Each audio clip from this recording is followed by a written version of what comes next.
আমরা কিছুদিন আগে অটো গাড়িতে চড়তে চড়তে দেখেছি অটো পাস করা স্টুডেন্ট পাশে থাকবে বলে ভোট নিয়ে তাদেরকে আর খুঁজে পাওয়া যায় নাই, বেগম পাড়ায় বাড়ি করেছে।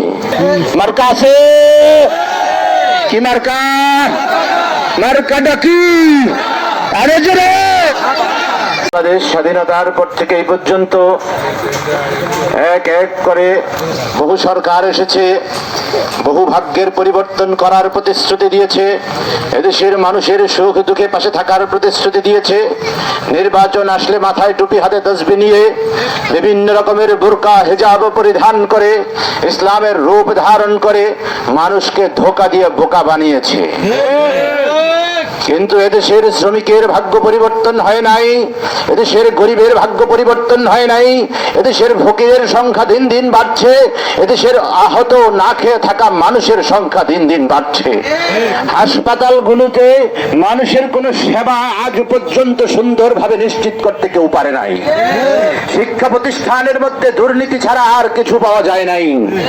আমরা কিছুদিন আগে অটো গাড়িতে চড়তে চড়তে দেখেছি অটো পাস করা স্টুডেন্ট। এদেশের মানুষের মাঝে সত্যিকারের দিন, সত্যিকারের ইসলাম মানুষের কাছে পৌঁছাবে বলে কিছু কিছু মানুষ তাদের চেহারার খোলস আমাদেরকে দেখিয়ে দিয়েছে। এদেশের মানুষের পাশে থাকবে বলে ভোট নিয়ে তাদেরকে আর খুঁজে পাওয়া যায় নাই, বেগম পাড়ায় বাড়ি করেছে। আজ যদি মানুষের ভাগ্য পরিবর্তন করতে হয়, যদি মানুষের সুখ চায়, যদি কেউ এদেশের শ্রমিকদের পাশে দাঁড়াতে চায়, যদি কেউ এদেশের কৃষকের পাশে দাঁড়াতে চায়, তো কেবল মাত্র ইসলাম বাকি আছে। রং দেখেছি, বহু দেখেছি, এই দেখেছি, সেই দেখেছি। এদেশের মানুষকে আমি বলবো, আসুন আমরা একবার ইসলামের বাক্সে ভোট দিয়ে দেখে নেই। ইসলামের বাক্সের ভোটের কথা বলে তলে তলে কেউ আমেরিকাকে খুশি করে। এই ধরনের দালালদেরকে আমরা আর এদেশে দেখতে চাই না। দিল্লির দালালদেরকে দৌড়ানোর জন্য এদেশের যুবক রক্ত দিয়েছে। আমেরিকার দালালি করলেও এদেশে থাকতে পারবে না। মানুষের সামনে ইসলাম কায়েম করবে, কোরআনের আইন প্রতিষ্ঠা করবে, ইনিল হুকমু ইল্লা লিল্লাহর স্লোগান দিবে। আর যখন আমেরিকার গুপ্তচরদের সাথে কথা বলবে, ভারতের দালালদের সাথে কথা বলবে, রয়ের এজেন্টদের সাথে কথা বলবে, তখন বলবে আমরা এদেশে ইসলামী আইন বাস্তবায়ন করব না। এই ধরনের বাটপার আর দালাল মিথ্যা কথা বলা লোকদেরকে এদেশের মানুষ ভোটের দিনে তাদের জবাব দেবে ইনশাআল্লাহ। আপনাদের কাছে স্পষ্ট করতে চাই, আমরা যেই কথা বলি সেই কাজ করি। এদেশের মানুষদেরকে কোনো মিথ্যা প্রতিশ্রুতি দিয়ে আমরা দেশে আসবো না। ইনশাআল্লাহ আমরা দেশে আসলে চাঁদাবাজি বন্ধ করব। আমরা যদি এদেশের ক্ষমতায় আসতে পারি, এদেশের গরিবের তেল খাটের নিচে লুকাতে পারবে না।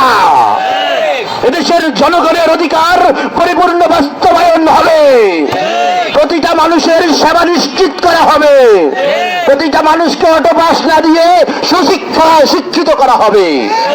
এদেশের মানুষের ভাগ্য পরিবর্তনের জন্য আল্লাহ তাআলার বিধান দিয়ে এদেশের মানুষের ভাগ্য পরিবর্তনের চেষ্টা করব ইনশাআল্লাহ।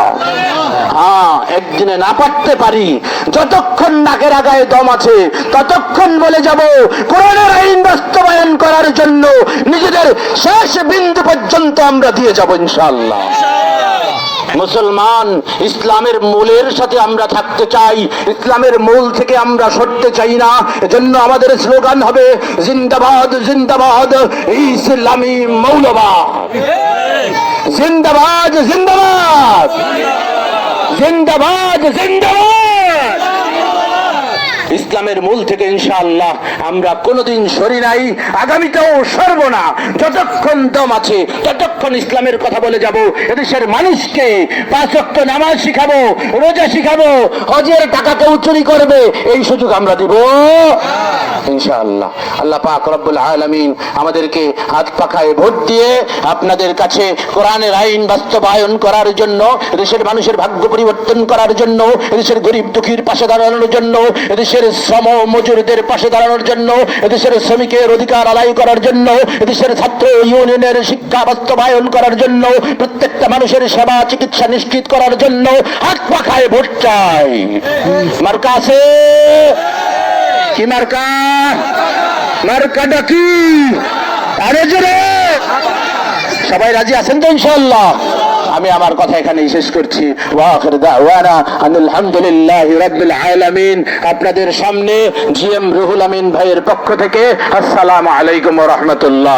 সূরা মাইদা আল্লাহ তাআলা 44 নম্বর আয়াতে বলেছেন যে আল্লাহ তাআলা কোরআনের মধ্যে যা নাজিল করেছে তোমরা সেই অনুযায়ী ফয়সালা করো, আর যারা সেই অনুযায়ী ফয়সালা করেন না তারা হচ্ছে কাফের।